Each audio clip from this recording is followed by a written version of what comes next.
16वें अध्याय के उपांत्य श्लोक को लेकर अर्जुन ने 17वें अध्याय के आरंभ में निष्ठा के विषय में प्रश्न किया।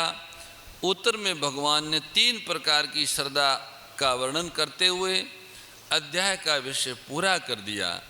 17वें अध्याय के बाद अब अर्जुन तीसरे अध्याय के तीसरे श्लोक में कई 2 निष्ठाओं के तत्व को अलग अलग स्पष्ट जानने के लिए भगवान के सामने अपनी जिज्ञासा प्रकट करते हैं। बस अर्जुन की इसी जिज्ञासा के कारण 18वें अध्याय का अवतार होता है और अर्जुन अपनी जिज्ञासा प्रकट करते हुए कहते हैं, अर्जुन उवाच, अर्जुन बोले, महाबाहो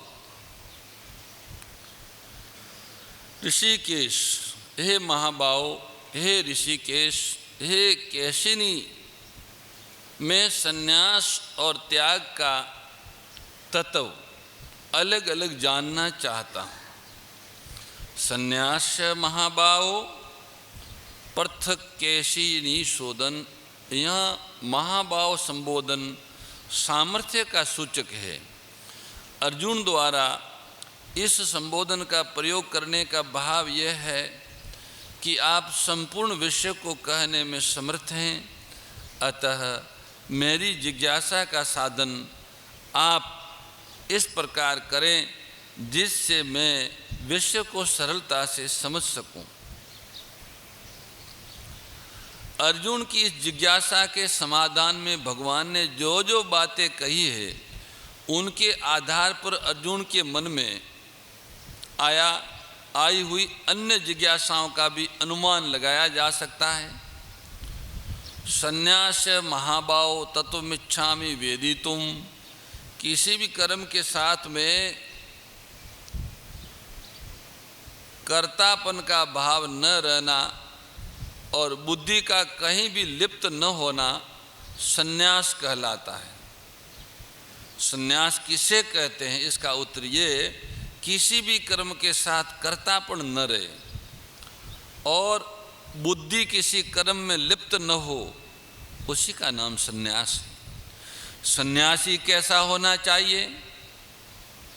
भगवान कहते राग रहित, अनहंगवादी, धैर्य और उत्साह से युक्त तथा सिद्धि असिद्धि में निर्विकार होना चाहिए।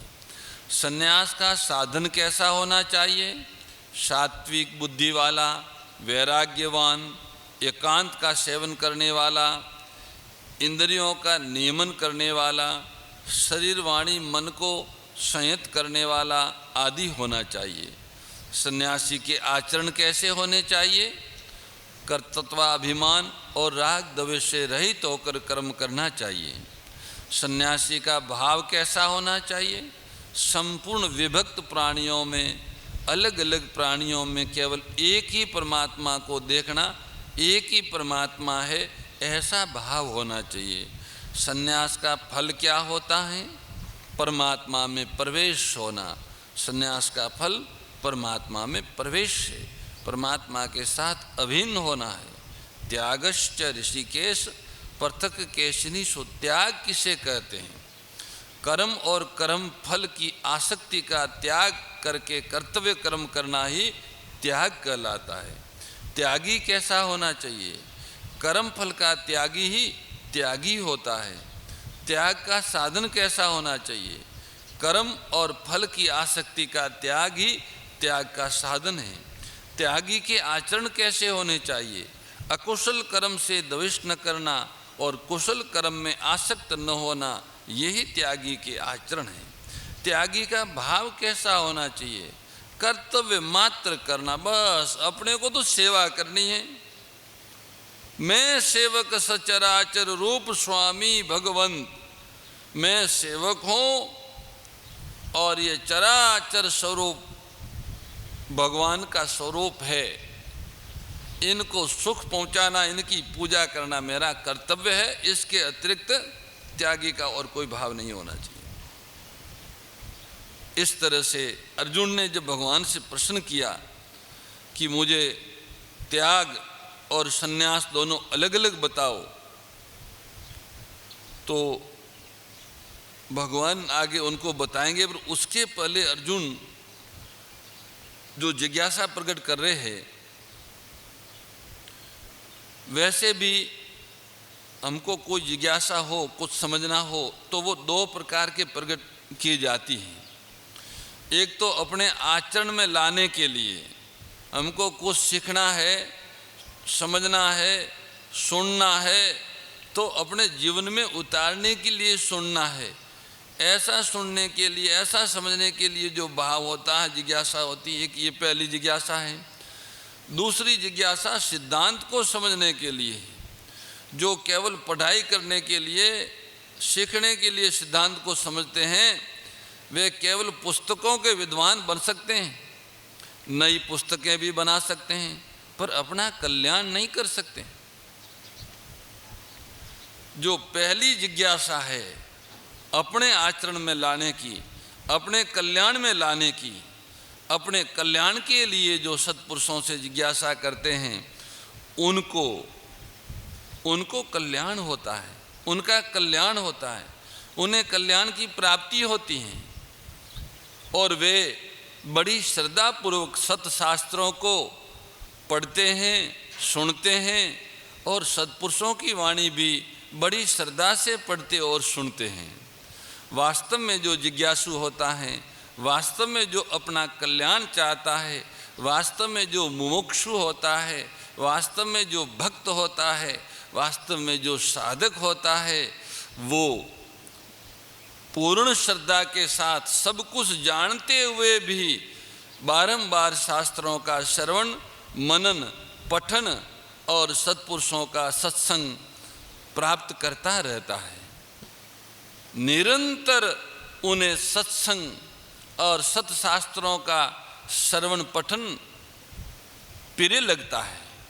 जिनको भगवान की कथा, सत्स्वरूप परमात्मा की लीला, उनकी कथाएं और सत्संग की बातें, सत्शास्त्र और सत्पुरुषों की वाणी अगर प्रिय नहीं लगती है, तो समझना चाहिए कि अभी तुम सच्चे भक्त नहीं हो, अभी तुम सच्चे साधक नहीं हो, जिज्ञासु नहीं हो। ऊपर से भले ही तुमने जिज्ञासु, साधक, भगत आदि का स्वरूप बना लिया हो, पर अगर भगवत वाणी, साक्षात भगवत वाणी गीता है, गीता के स्वाध्याय, गीता प्रिय नहीं लग रही है, भगवान की वाणी भी प्रिय नहीं लग रही है, भगवान की वाणी भी पढ़ने और सुनने में रुचि नहीं है, तो समझना चाहिए तुम अभी भक्त नहीं हो, तुम अभी साधक नहीं हो, तुम अभी जिज्ञासु नहीं हो। तुम तो ये बातें केवल सीखने के लिए पढ़ते और सुनते हो। ध्यान रखना, ये जो पढ़ना और सुनना है, ये सीखने के लिए नहीं है, दूसरों को समझाने के लिए नहीं है, दूसरों को उपदेश देने के लिए नहीं है, अपने जीवन में उतारने के लिए हैं, अपने जीवन में आत्मसात करने के लिए हैं, अपने आप को बोध कराने के लिए है, अपने आप के उद्धार कराने के लिए हैं। इस भाव से जब आप सत्शास्त्रों का स्वाध्याय करेंगे और सत्पुरुषों को सुनेंगे, तो आपका कल्याण होगा। और आपका, अगर आप केवल सीखने के लिए आप सत्पुरुषों के पास जाते हैं, उनकी बात सुनते हैं और जब सीख लिया तो अलग बैठ जाते उपदेश करने, अथवा पुस्तकों, ग्रंथों को भी इसी भाव से पढ़ते हैं, तो इससे कल्याण नहीं हो सकता। अपना कल्याण तो वे ही कर सकते हैं जो सिद्धांत को समझकर पहले शास्त्रों से और सत्पुरुषों से सिद्धांत को समझे और उसके अनुसार अपना जीवन बनाने के लिए तत्पर हो जाए, वो ही अपना कल्याण कर सकते हैं।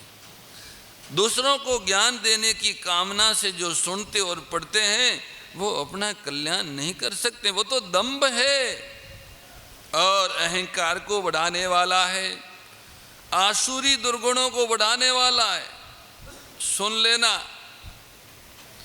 यहाँ अर्जुन की जिज्ञासा भी केवल सिद्धांत को जानने के लिए नहीं है, पर तो सिद्धांत को जानकर उसके अनुसार अपना जीवन बनाने के लिए है, क्योंकि अर्जुन देवी संपत्तिवान पुरुष हैं और वो जो कुछ जिज्ञासा करते हैं, जो कुछ जानना या सुनना पढ़ना चाहते हैं, वो जीवन में उतारना चाहते हैं। ऐसा ते अभिता सांख्य। संन्यास पद से सांख्य शब्द को संन्यास का, भगवान ने भी सांख्य और संन्यास को एक ही माना है। जैसे 5वें अध्याय के दूसरे श्लोक में संन्यास और चौथे श्लोक में सांख्य योग, 5वें श्लोक में यत सांख्यम और 6ठे श्लोक में संन्यास्तु शब्द का एक ही अर्थ में प्रयोग हुआ है। इसलिए यहाँ अर्जुन ने सांख्य को ही संन्यास कहा है। सांख्य संन्यास और त्याग, इन दोनों को प्रश्नों को पूछा है। इसी प्रकार बुद्धिर योगे तिमा शरणु, इसमें जो योग शब्द आया है, यहाँ त्याग शब्द से उसी योग को यहाँ पर त्याग कहा है। भगवान ने भी योग, कर्म योग और त्याग दोनों को पर्यायवाची माना है। जैसे दूसरे अध्याय के 48वें श्लोक में संगम त्यक्त्वा तथा 51वें श्लोक में फलम त्यक्त्वा, तीसरे अध्याय के तीसरे श्लोक में कर्म योगेन योगिनाम, चौथे अध्याय के 20वें श्लोक में त्यक्त्वा कर्म फलासंगम, 5वें अध्याय के चौथे श्लोक में योगो और 5वें श्लोक में तद योगेरपि गम्यते, 11वें श्लोक में संगम त्यक्त्वा तथा 12वें श्लोक में कर्म फल त्यक्त्वा, 12वें अध्याय के 12वें श्लोक में त्यागात पदों का एक ही अर्थ में प्रयोग किया है। इसलिए यहाँ अर्जुन ने कर्म योग को त्याग कहा है और सांख्य योग को संन्यास कहा है। अच्छी तरह से रखने का नाम संन्यास है। सम्यक न्यास संन्यास। भाव यह है कि प्रकृति की चीज सर्वथा प्रकृति में देना, उनमें छोड़ देना, विवेक द्वारा प्रकृति से अपना सर्वथा संबंध विच्छेद कर लेने का नाम संन्यास है। कर्म और फल की आसक्ति को छोड़ने का नाम त्याग है। 6ठे अध्याय के 4थे श्लोक में आया है कि जो कर्म और फल में आसक्त नहीं होता वह योगारूढ़ हो जाता है। कर्म योग और ज्ञान योग के विषय में अर्जुन ने तीसरे अध्याय के आरंभ में भगवान को उलाहना दिया है। 5वें अध्याय के आरंभ में ये जानना चाहे कि दोनों में श्रेष्ठ कौन है, और यहाँ वे दोनों का तत्व जानना चाहते हैं। ये उनके समझ का कर्मश विकास हुआ है, बोध परिपक्व हुआ है अर्जुन का। अर्जुन की जिज्ञासा के उत्तर में पहले भगवान आगे के 2 श्लोकों में अन्य जो इस धरती पर दार्शनिक विद्वान हुए हैं उनके 4 मत अर्जुन को सुनाते हैं। विद्वानों के 4 मत है तुम्हारी जिज्ञासा के विषय में, वो सुनाते हैं।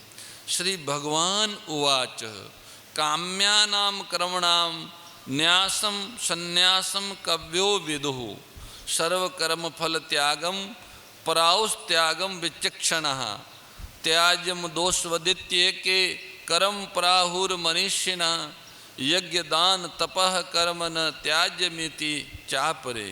श्री भगवान बोले कई विद्वान काम्य कर्मों के त्याग को संन्यास समझते हैं और कई विद्वान संपूर्ण कर्मों के फल के त्याग को त्याग कहते हैं। कई विद्वान ऐसा कहते हैं कि कर्मों को दोष की तरह छोड़ देना चाहिए, और कई विद्वान ऐसा कहते हैं कि यज्ञ दान और तप रूप कर्मों का त्याग नहीं करना चाहिए। ऐसे दार्शनिक विद्वानों के 4 मत है। काम्यानाम कर्मणाम न्यासम संन्यासम कव्यो विदु। कई विद्वान कहते हैं कि काम्य कर्मों का त्याग का नाम ही संन्यास है। इष्ट की प्राप्ति और अनिष्ट की निवृत्ति के लिए जो कर्म किए जाते हैं उनका त्याग करने का नाम संन्यास है। दूसरे विद्वान कहते सर्व कर्म फल त्यागम प्राउस त्यागम विचक्षणा। वे कहते हैं कि संपूर्ण कर्मों के फल की इच्छा का त्याग करने का नाम त्याग है। फल न चाहकर कर्तव्य कर्म को करते रहने का नाम त्याग है। तीसरे विद्वान कहते हैं कि त्याज्यम दोष वदित्य के कर्म प्राहुर मनुष्यना। वो कहते हैं कि संपूर्ण कर्मों को दोष की तरह छोड़ देना चाहिए। और चौथे कहते हैं यज्ञ दान तपह कर्मन त्याजमिति चापरे। सब कर्मों का भले त्याग कर दो पर यज्ञ दान और तप रूप कर्मों का त्याग कभी नहीं करना चाहिए। इस प्रकार चारों मतों में दो विभाग दिखाई देते हैं। पहला और तीसरा मत संन्यास का है तथा दूसरा और चौथा मत त्याग का कर्म योग का है। इन दो विभागों में भी थोड़ा थोड़ा अंतर है। पहले मत में केवल काम्य कर्मों का त्याग है और तीसरे मत में कर्म मात्र का त्याग है। ऐसे ही दूसरे मत में कर्मों के फल का त्याग है और चौथे मत में यज्ञ दान और तप रूप कर्मों के त्याग का निषेध है। दार्शनिकों के इन चारों मतों में क्या क्या कमियों है और उनकी अपेक्षा भगवान के मत में क्या क्या विलक्षणता हैं, संत इनका विवेचन करते हैं। आसुर भाव विनाशिनी नाशिनी तमरजनी ओ मैया नाशिनी तमरजनी। दैवी सद्गुणदायिनी देवी सद्गुणदायिनी हरि रसिका सजनी। ओम जय भगवद्गीते समता त्याग सिखावनी हरि मुख की बानी। ओ मैया हरि मुख की बानी। सकल शास्त्र की स्वामी सकल शास्त्र की स्वामी श्रुतियों के रानी। ओम जय भगवद्गीते। परम श्रद्धेय गौरीशी स्वामी श्री दत्त शरणानंद जी महाराज की प्रेरणा व मार्गदर्शन में विश्व के सबसे बड़े गौ सेवा संस्थान श्री गोधाम महातीर्थ पथमेड़ा द्वारा संरक्षित लाखों बीमार विकलांग वृद्ध एवं अशक्त गोवंश वेद लक्षणा गोमाता की सेवा के साथ साथ भारतीय गोवंश का संरक्षण संपोषण संवर्धन एवं उनसे प्राप्त पंचगव्यों का परिष्करण व विनियोग करना, घर घर गोपालन गो अभ्यारण्य घास चारा उत्पादन हेतु गोचर भूमि का विकास, गोपालन लोक संस्कृति के पुनर्जागरण हेतु वेद लक्षणा गो महिमा का प्रचार प्रसार करना तथा गोपालक किसानों के स्वावलंबन हेतु गो कृषि अन्न एवं गो दुग्धान का गुणवत्ता युक्त बाजार तैयार करना श्री गोधाम महातीर्थ का पावन उद्देश्य है। आप सभी दानदाता श्री गोधाम महातीर्थ पथमेड़ा द्वारा संचालित गो सेवा महाअभियान में बढ़ चढ़कर सहयोग कर लाखों बीमार विकलांग वृद्ध एवं अशक्त गोवंश के गोग्रास सेवा हेतु श्री गोधाम महातीर्थ पथमेड़ा लोक पुण्यार्थ न्यास के बैंक ऑफ बड़ौदा खाता संख्या 084901000238827 IFSC कोड BARB 0 ASHRAM शाखा आश्रम रोड अहमदाबाद में गोग्रास सेवा निमित्त जमा कर सकते हैं। अधिक जानकारी के लिए संपर्क करें 7742093179 7665059999 7073000151।